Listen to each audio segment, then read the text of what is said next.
Hey, welcome back. It's Danielle and Bree here. And today I'm very excited for this episode. I feel like it's a very personal episode to me, not only just because that's kind of been my area of expertise and studies, but also it's something that I go through as a woman. I think actually we all go through as women and girls, any age, really. There's no age limit to it. So I think it's going to be a really relatable one. And if it's not, then you've done the work. So I think we can just kind of roll into this episode and start framing it by saying, I think we've all been there where we've looked in the mirror and noticed something that wasn't there before, like a line that maybe appear, or your eyes may be looking dull and you kind of notice those things about your skin and your face that are changing. And we really fixate on the physical features of ourselves and kind of how that framework changes our approach to how we live, how we enjoy our experiences day to day. So I think we're going to how we interact with ourselves and our own face. So I think we're going to really. Yeah, I think today is very much not about rejecting beauty or rejecting the beauty standards or, having beauty things as a part of your life and your routine, but more so tuning back into the emotional space and creating a ritual for yourself so that it's a healing process and a nurturing process with yourself and not about trying to transform into something else. Yeah, not renovating our faces, but learning to live in our faces, if that makes sense. So let's jump in. I know it's wrong, but I don't care. How are you? I'm good. Good. This is such an interesting topic because everybody has a face. Everybody has a face. Anyone that has looked at themselves in the mirror can relate to this to some degree or another. And I think that for women, especially in today's day and age, we're so subjected and so inundated with the constant messaging of how can I improve? What can I change? Mm-hmm. And I think that it's the programming that we're faced with. Like it's a very subtle programming that happens, from the start. And yet it's not. It's very much in our face, but because it's so normalized, we think it's subtle. Yeah. But it's very in your face. Like all these commercials, you're right. Like buy this $60 face cream and you'll look 10 years younger. And everyone's like, oh, click buy, because who doesn't want to look 10 years younger? Because that's what we're all trying to achieve. It's kind of like we were touching on in our previous episode with like health and wellness, how there's like this wellness trap and people want this immortality, and kind of having the face to match that look and that vibe can also maybe in a way grant you that. But I think it goes beyond just feeling like this immortality because it's just a physical feature of like a representation of that thing. It's also what's valued in society today, youth, beauty, the attention that you get from that. And it's almost like the matriarch type of woman, like as the older we get, the less value we kind of hold in our society, and having those features and signals like wrinkles, dark spots, age spots are a sign that you're devaluing in a way. Right. And the way to sell something is to play upon our insecurities and play upon our fears. So insecurities is like a huge normalized thing to have and talk about. Yeah. And think about how many like women we talk to in our life. It's just like a part of conversation. Like, oh, I look so fat. I feel so fat. Or I look so ugly today or so tired. Look at these I got to get rid of these wrinkles. I got to get me this morning. I was like, ooh, look at that dark spot. I got to deal with that. Yeah. It's just a part of conversation and it's actually very normal. Absolutely. And it starts from such a young age. Like I have friends that have daughters who are 9 and 10 and all they asked for their birthdays and Christmas was skincare and makeup. I'm like, you're 9 years old. Because they're watching YouTube videos of TikTok. Yeah, get ready with me. Reels, whatever. These and all this huge trend of, oh, come do my morning shed with me. Take off my mouth tape and my under eye patches and my chin strap and my eyebrow strap and my eyebrow strap and my hair roller and this and that. And it takes them 10 minutes to shed this routine. And I'm like, and then they shed and I look at them, I'm like, how old? You're 19 years old. Go back to when you were young, maybe not 9, but go to a specific point. Do you have a first memory of when you really internalized that beauty held value? I mean, beauty and the face, I feel like, are slightly two different things. Aren't they one and the same as well? Well, my overall beauty, I feel like I have more memories of that as opposed to just like my face specifically. I feel like my face itself, and when I started to realize, you know, oh my gosh, I'm getting wrinkles, or Oh, you mean like your body included, like yeah, your overall my physique. overall beauty, and that was more, and like attractiveness or things like that. That was more, I feel, of a relevance in my life at a young age. But in terms of like just the face itself and wanting to make modifications and use new products to try and improve it in some way, really didn't become apparent to me until I was older, like 26, 25, 26. Really? Yeah. I mean, we always Wow. worked in, not always, but we worked in makeup for so long. So of course I analyzed my face, but I think I saw it from such an objective standpoint, as opposed to like, oh, I need to improve my face. Because I did makeup, I felt like I could be creative with my face when I did makeup. But it wasn't until I was like 25, 26, and I started to see wrinkles that weren't going away. And actually, I had one friend who I love her dearly, very blunt, very honest, basically came to me and was like, you need to start getting Botox. And I was like, oh, do I? I've never really paid attention to it. Remember when we were like 21, 22, going to like women's houses and teaching them about natural makeup, and we would like, I think your mom was a part of one of these parties, because this was like one that stood out to me at my mom's house, and we like made them close their eyes and do like a 10-minute visualization about like picturing the parts of their body that they loved, because we were like, let's change this industry and like let's work with youth and young girls. And I mean, when we're 21, like you're older to them, but when you're working with women who are older than you in their 50s, they're not going to really listen to you. And we're like, you don't need Botox to feel beautiful. And they're like, shut the fuck up. You're like, you're 21 years old. I'm not listening to you. You don't have a line and we're like, on your we face. will never do that. You know, it's just so funny. Turns out we did. Yeah. We'll go there later in a minute, but circling back to like when you first realized and noticed something to do with beauty at a young age, and how you like weren't really into products. It's so interesting, because for me, I had a very opposite experience, and I don't know what led me into that, because when I was 9 years old, this is like 1999, maybe I was a little bit older, like 2001, I was 11. I had such an affinity towards products. I remember I would like take all of my allowance money or all the money that I had, and I would do like a monthly or bi-monthly shoppers run, and I would get Clean and Clear. What's that deodorant? That lady speed stick? Oh my gosh. Is that it? Yeah. Was that it? Yeah. There was like this little white deodorant stick. And I remember, because Jordan at dance, she started wearing deodorant. And I'm like, I have to wear deodorant. I don't even know if I smelled or not, but I was just like, I need to start doing these, because you want to grow up quick when you're young. You probably didn't. No. I probably did not hit puberty for like another 4 or 5 years, but I was just like, I could not wait to be older, like a woman. And I remember also I was like really into ballroom dancing at 11. So the teachers there that I like admire and looked up to, they were like 16 and 21. Right. And I was like, oh my God, like they wear makeup and they pluck their eyebrows and they just look so beautiful. Yeah. And I was like in love with my dance teacher at the time, legit. Oh he was like Jonathan. Yeah, and he was like 17. So he was 6 years older than me. And I remember I was just like, I want him to love me. So naturally I was just like, I want to look like these older women. So I would go home. I remember one time I plucked my eyebrows so much, so they went to like a third of the size. Yeah. And that also just, we got out of the 90s at that point. But I was just like, this will make him love me. And that's when I think for me it was like a turning point, when I really realized I held value in the way that I looked. Not that I got the response that I was wanting, like he would whisk me off and say, I want to marry you at 9 years old, right?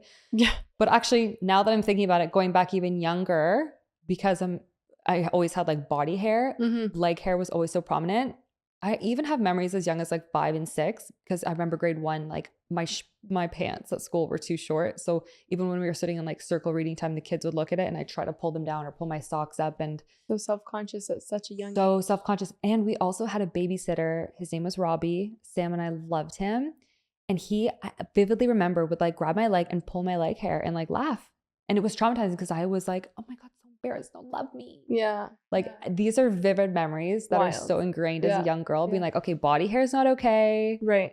And then I used to bleach my body hair for like when the boys would come around, like the neighbors, they'd come every summer and would be like, oh, the guys are coming, I gotta hide my leg hair, so I'm gonna bleach it or use Nair or whatever. Yeah. And I'm like, think about these chemical levels I'm using at 9 years old, 10, 11, 12, 13, 14, 15, 16. Wild.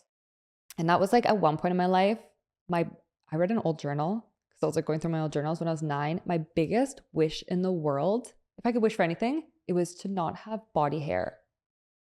When you were 9. 9. How sad is that? That is sad. I know.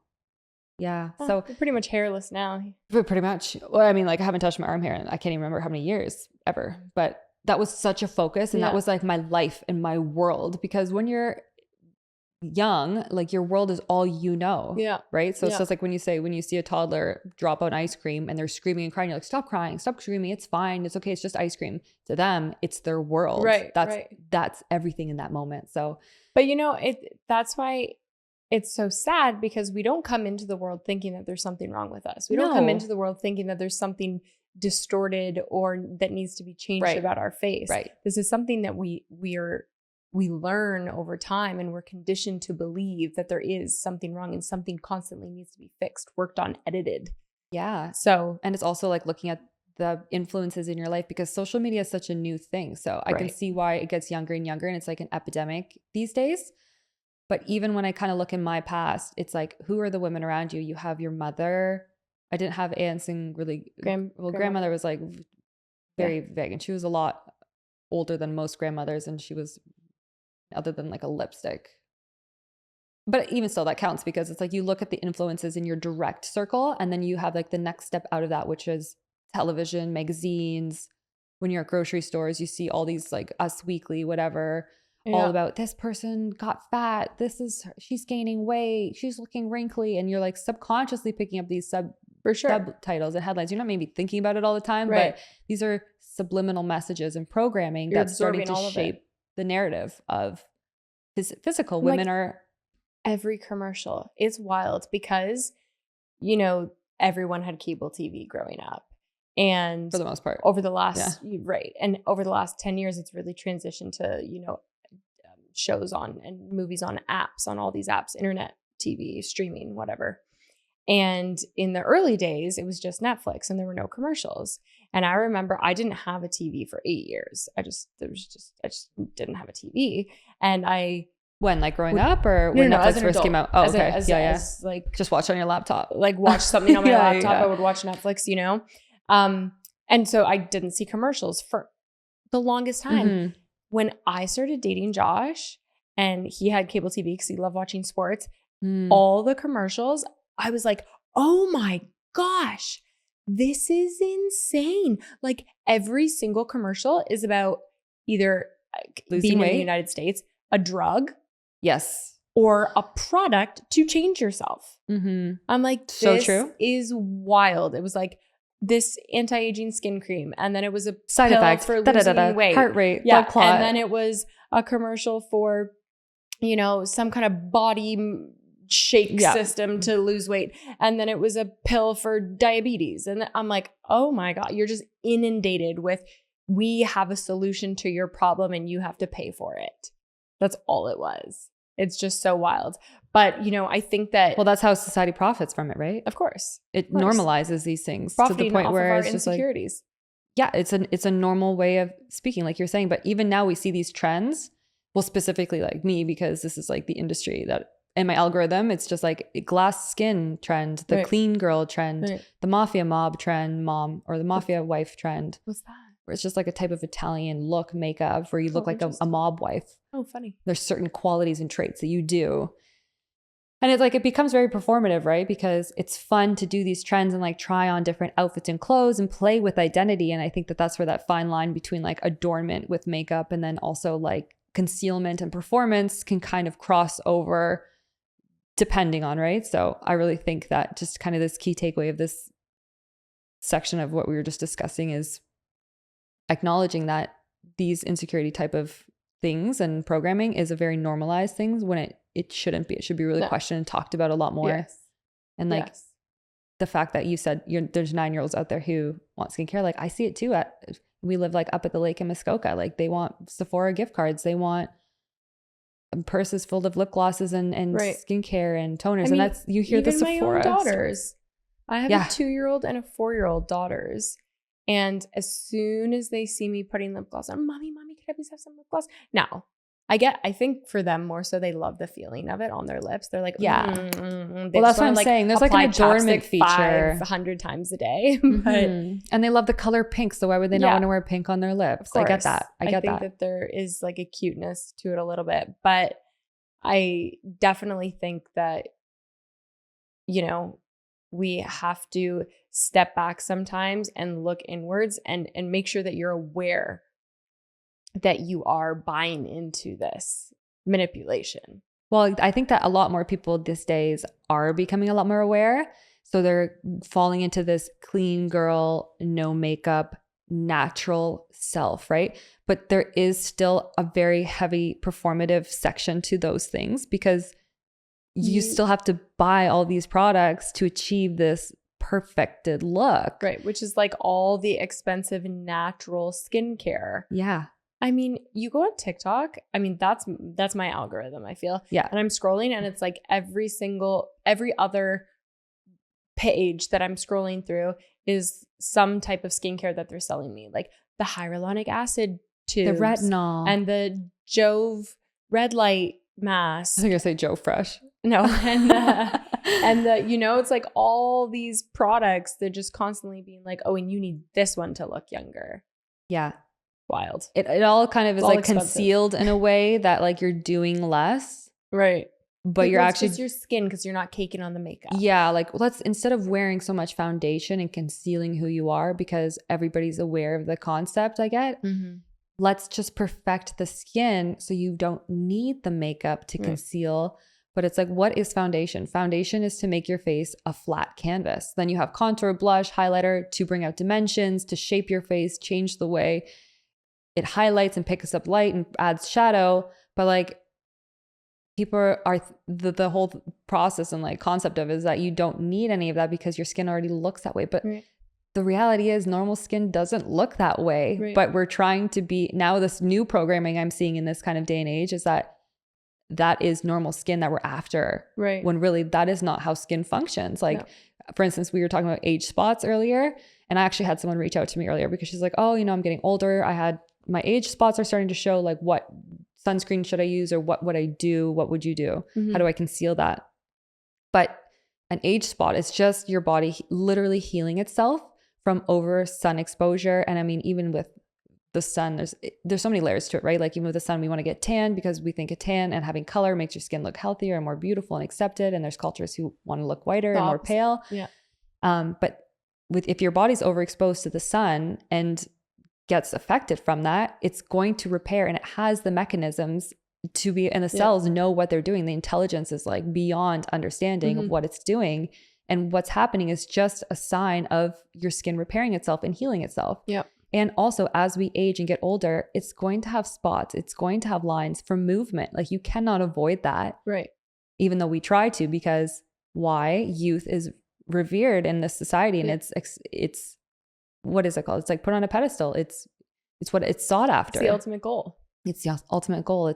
But it's funny because I feel like even with this new trend of like the glass skin and less makeup, more natural looking, it's like you're trying to achieve this softer, more achievable look, but it's still so much work. And money. It's still so much money and it's still like a performance. You're like, oh, well, look at my skin. Like I'm look at how- healthy. Right. And listen, we're not bashing anyone. We're not for doing bashing, what no. they do, because we do it. We do wear skincare. We do wear makeup. I think this is why we're talking. Like we're wearing a Right. full face of makeup now. This is Yeah. why we're talking about it. Because it's just such a relevant topic. But I think that what's important is to be aware of it. Have the awareness, be like, okay, I'm being sold something. Mm-hmm. And, you know, and Just then question it, you know? question it and, you know, find the few products that you like.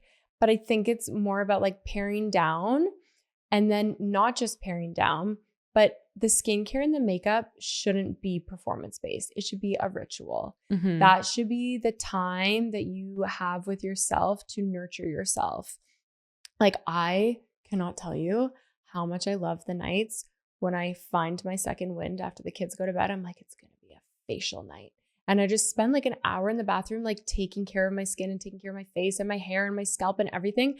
not because of how I want to look the next day, but because I want to treat feels myself nice. and like give myself That's why we that go get love. massages and facials, because it's like Right. your body's being touched, it's being loved, you're spending time in yourself Yes. rather than on yourself. And Right. that's like a very distinctive line too, right? Because it's like, when can you step back and notice the difference when you're doing something to spend time fixing, and that's why I said reconstructing yourself or renovating yourself, whether that be through procedures like Botox and fillers and stuff. And like, I totally get it, because like I've had that. I've been in that mental trap. And then once you start, you can't stop because it gets addictive. And it's like, oh, maybe just a little on my lips, maybe just a little bit in my under eyes. And then you really focus on what we were saying actually earlier too. It's like, oh, I do this because I have such bad eye bags. It makes me feel tired because I look so tired. So I feel tired. Or my skin, I have to exfoliate it because it gets so dry and so cakey. But maybe instead of just doing like a topical quick treatment because our skin's always producing new layers, that's an invitation to look inwards. Like perhaps you're not absorbing vitamin A or vitamin C properly. Perhaps there's something methylating not properly on the cellular level. Maybe you need to hydrate yourself more. Maybe add some more minerals and salts. Like it's a really connected realm. And I think that, and your skin is going to speak to you. Your skin tells you what your body needs, as opposed, and I mean on an internal level, like you were saying, not like, oh, my skin is telling me that I need to like change my foundation. I think it's more like, oh, my skin is telling me that I'm not hydrated enough. Yeah. Or I'm lacking in some degree. In like certain, some kind of vitamin or mineral. Like everything comes down to the cellular level and makeup. And I think that's where the beauty industry is like such a scam too. And skincare industry as well. I mean, they're both go hand in hand. In terms of selling us things that we don't need. Right. So if it's like you're buying a vitamin C serum, I mean, you can put it on your skin, but it just like, it goes into your bloodstream, but it's not at the level and effect where it's going to produce changes as if it were to, if you were just to ingest more vitamin C or like up. And then how does vitamin C convert in your body? Not to get like too scientific as well. It's like, maybe you need to take a component of vitamin A or like glutathione and all these types of things that can help produce the proper things. And it's understanding the body is a part of the process of life. Like we're always working to understand, like we talked about, our identity, who we are rather than these roles, and then our bodies, how to live in a cohesion with how it is. And we know when we feel our best, we know when we look our best. And makeup, there's so much history and cultural relevance when it comes to makeup, and like, you know, even with deities and ancient, with like ritual and expressing to goddesses or tributes and things like that. And face makeup and face painting has always been a very, you know, ritual based thing in the past. Where now it's just like a very cultural norm. And I mean, it's wild. I see these videos of these phenomenal makeup artists, phenomenal. Like I give them so much kudos, but they are literally changing their face. It is wild. I'm like, you are not the same person. Like when you take all that makeup off, you actually look like a completely different person. So it's like character based almost. Yeah. And it's like, you know, and I think that this is a big transition that I've had since becoming a mom, is that makeup became something to make me feel fresh and enhance my natural features, as opposed to like totally creating a like look on my face, if that makes sense. Well, I definitely think that happens with age too, because as you don't have the time.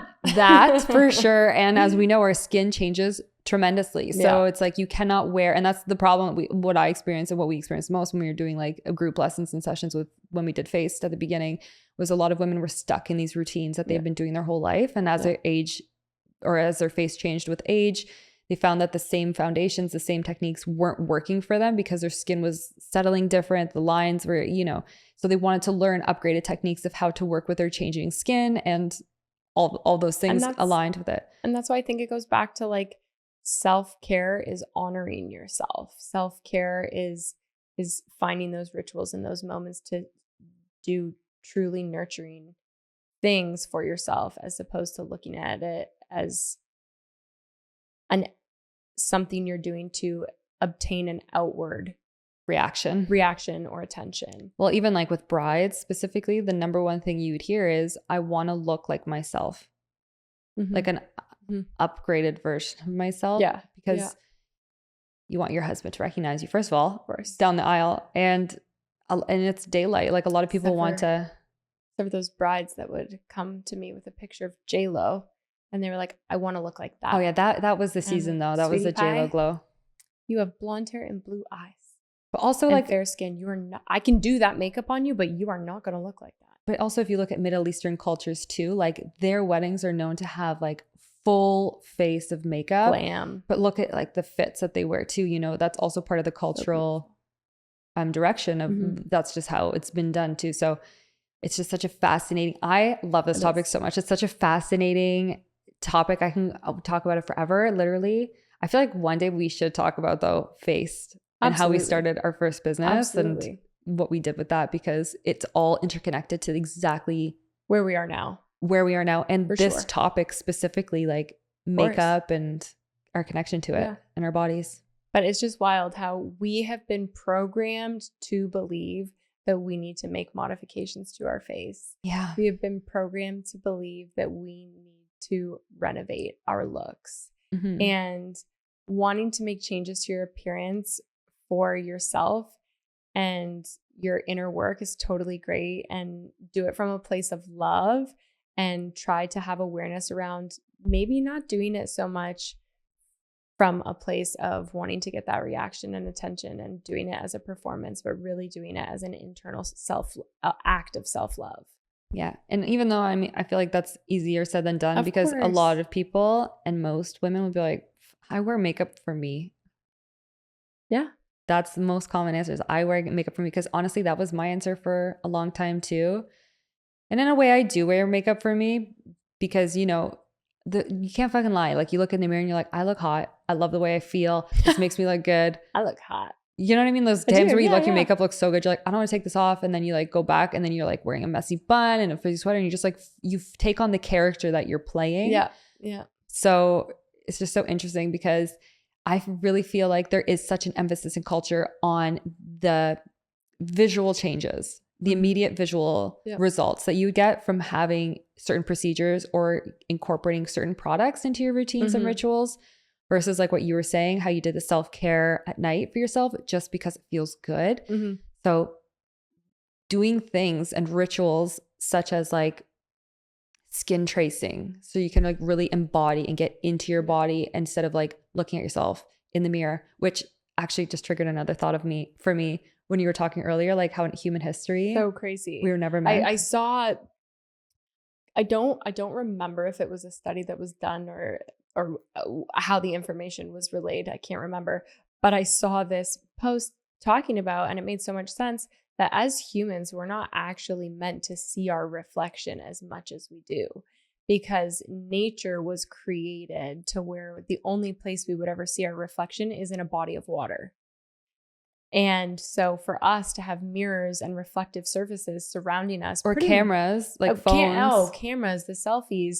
I mean, you walk past a store downtown and it's all glassy. You're checking yourself out. Like it's your instinct to like check, see what you look like, assess the situation. Every time you walk past a mirror, like it's natural now. It's in our, it's our response, but we are not designed to see our reflection that much and to analyze our appearance that much. Well, that's what happens, right? When you see your reflection that much, that's exactly what we do is we analyze our appearance and we start to pick ourselves apart. Yeah. And I'm so guilty for that too. Yeah. Like, I'm not saying I'm evolved and this is what I want to teach you. I'm saying that this is something that I am doing and I go through, and I want to talk about these things because I don't want to be afraid to age, and I'm aging. Yeah. I don't want to be afraid or feel insecure in my own self and my own body because of these changes that are coming. And how can we reframe these ways of thinking and inspire younger generations to look forward to that rather than like avoid it so much and see that as like a distaste in a representation of a woman. So I feel like mirror work, even though now we're not going to avoid it. We have mirrors, we have phones, we have cameras. The approach to how we use the mirror, that's like a really great exercise that I have yet to still embody, but like I catch myself. It's hard. You have to really catch yourself, and ways you can do that is by putting like sticky notes on your mirror or reminders on your phone. But like when you're in front of the mirror, your natural instinct is to analyze and pick yourself apart versus looking yourself dead in the eye and giving yourself so much love. Yeah. And saying what you do love about yourself. Yeah. Like, have you tried it? I have tried it. It's and you know what incredible. helps? But It's like incredible. when you have a drink though, you get extra lovey. Have a margarita. Give yourself some love in the mirror. Yeah, it's like magic. Margaritas and mirrors. Oh my gosh, should that be our retreat? That should be our new, yeah, that should be our new Monday. Margarita margarita mirror and night. Mirror. But yeah, I've tried it. It's difficult. And a lot, like we were saying before, it's kind of like this fake it till you make it kind of vibe. Yep.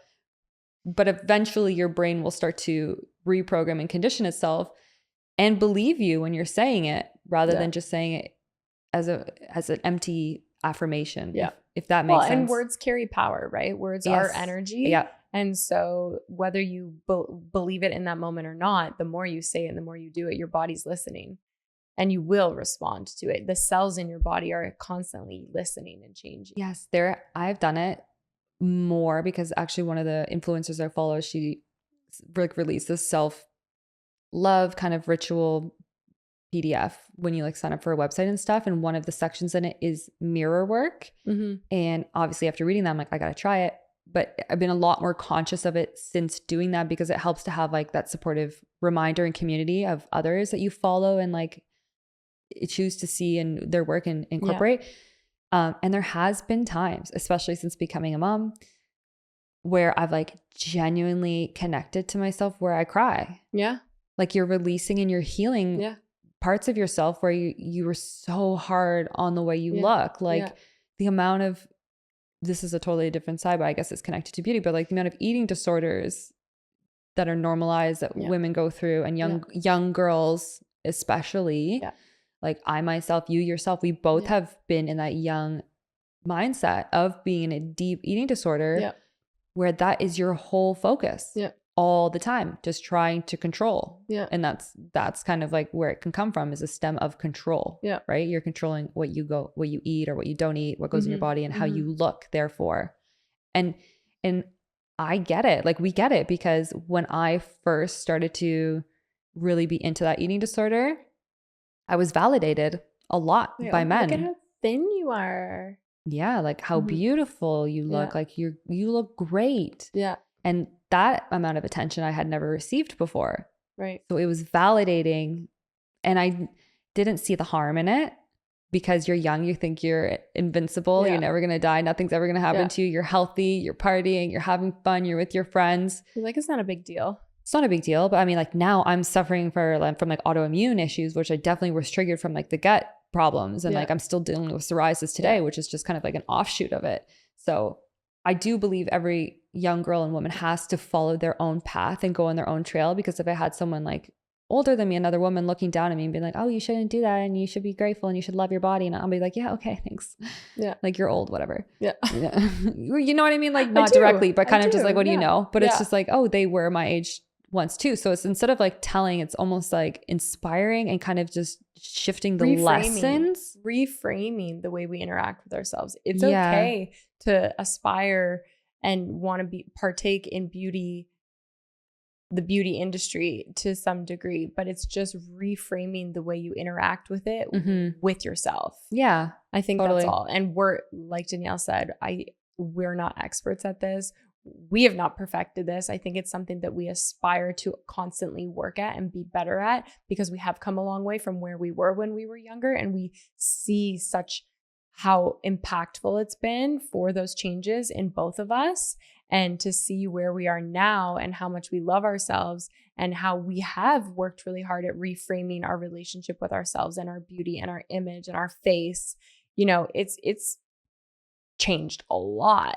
And so to have come as far as we have, and to know that there's even still more ahead of us, I think is a really incredible thing. And we hope that we can go along the journey with anyone else that wants to be involved. But all in all, we hope that, you know, we have planted some seeds for anyone out there that loves themselves and loves skincare and makeup, and believes in, you know, reframing the performance-based aspect to more of a ritual-based aspect. And we're here to go along for the journey with you. Yeah, I would just say this week, really focus on catching yourself and seeing if you do have those feelings of insecurity and have those moments, and that's a huge step right there, because like Brie said, we're not here to tell you don't play makeup, don't do beauty. Like we get it. We love it. We're in it.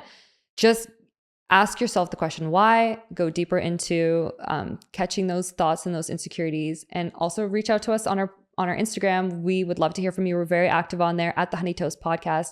Also, we are on. Love talking about this topic. So yeah, we do. Let us know like what your thoughts are on this episode. We'd love to hear your interaction and kind of your thoughts about all the things that we said today. And we are on all major listening platforms, Apple and Spotify. And this is a visual podcast, so come hang out with us and check out our makeup, but don't judge. Actually, you can judge me, but all right. Thanks so much, everyone. See you next week.